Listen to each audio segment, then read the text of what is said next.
Hello everyone, it's Distracted Elf, and today we're going to be playing one of my favoriteest games, and that is Dark Souls. Now, I've played Dark Souls a whole lot of times before, so this isn't like one of my blind plays where I'm just going to be going through and doing what I do. I might actually, I know what I'm doing with this one, so I can give maybe a little bit of guidance along the way and say some things about the game that I know or that I think are helpful. But I basically want to do a playthrough of Dark Souls before Dark Souls 2 comes out, and I wanted to get that playthrough up on my channel before Dark Souls 2 is released, so when that's released I can do that one as well. Anyway, so this is on the PC. The port is difficult to control, but I manage. I still use the keyboard, which is horrendous, but there you go. So let's get right into it, some Dark Souls. Okay, so we're going to start a new game. Our character is going to be, character name shall be Distracted Elf. Perfect. Sex, I believe I am male, and so shall he be. Class, I'm thinking I want to do kind of maybe a strength faith build. I'm not 100% sure, but I'm going to start with Cleric anyway, because I like the things that you can do at the beginning of the game with Cleric. If you take Cleric and you take the Master Key, people who have played Dark Souls before will know what I'm going at, but when I get there I'll talk about it. Will be, I think, just very slim. Very slim's good. And we shall be, what face shall we be? Not that face. Look at that smile. Look at that smile. Alright. I'm thinking a Store Noble, because that's cool. None of this is really going to matter because we're going to cover his head with a helmet probably fairly quickly. But we'll go with the center part. And I'm kind of a fan of the dark purple, so that'll do nicely. And let's begin. Yeah, start the game with this character. So we begin our journey in the Northern Undead Asylum, a place of dank unhappiness. And look, we're rather undead looking. I've got a couple of mods installed to improve the graphics quality on the PC here and stuff. Anybody who plays Dark Souls on the PC has DC fix or DS fix, sorry, they'll have it installed as well. It's pretty much essential if you want to play on the PC, because the PC port limits you to like 30 frames a second, and it's just not good. Okay, so we'll just skip that guy and we'll just run on up here. Just run on up here, around and up the ladder.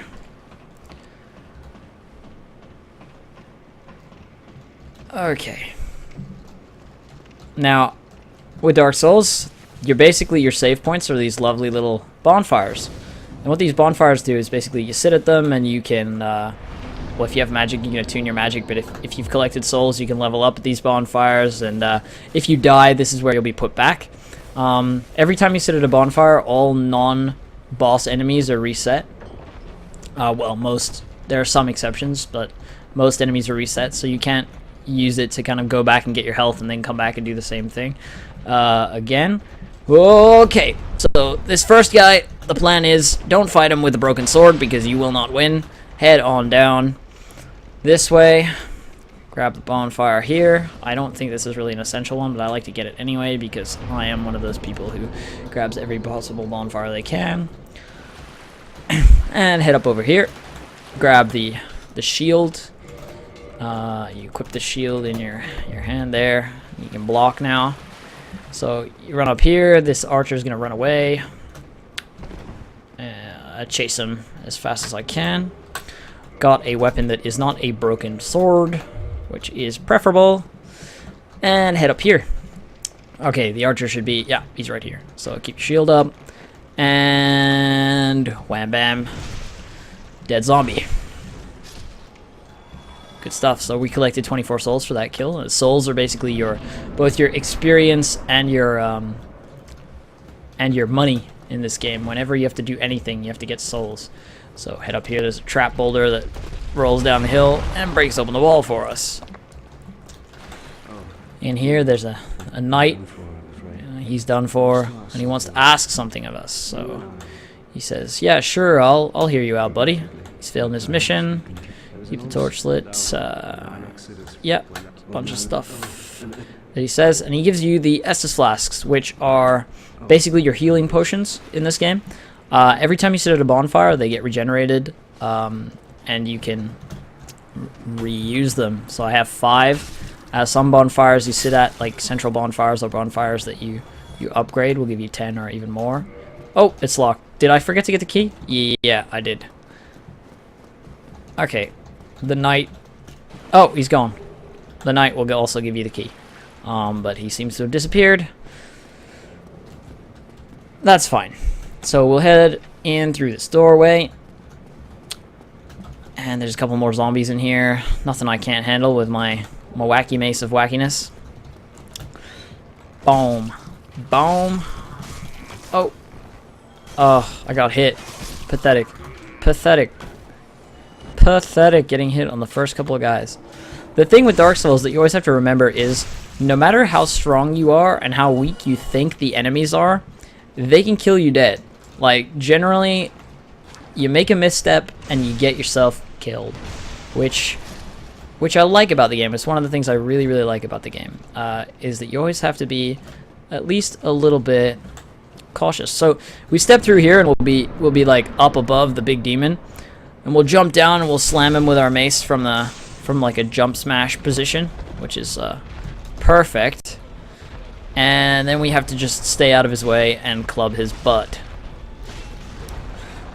because he can't get us if we're behind him, unless he jumps in the air. And he has really, really easily, the Asylum Demon has really, really easily telegraphed sort of moves.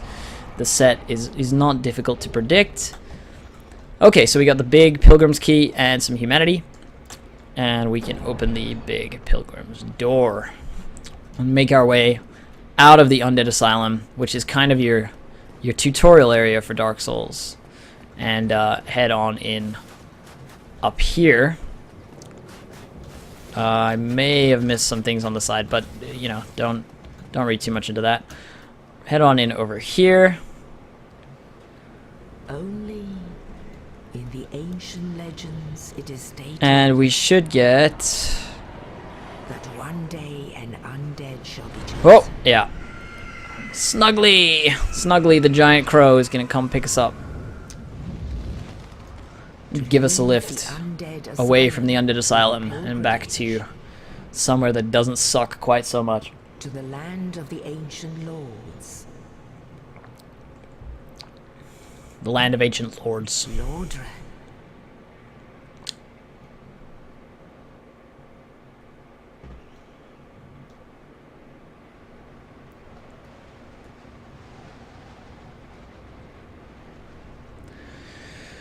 This is a nice view of some big walls and towers and stuff as we come in here. These are actually some zones in the game.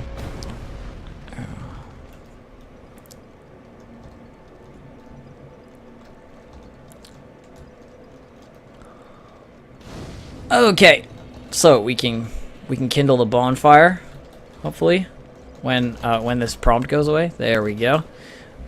Sit at the bonfire, do some leveling up.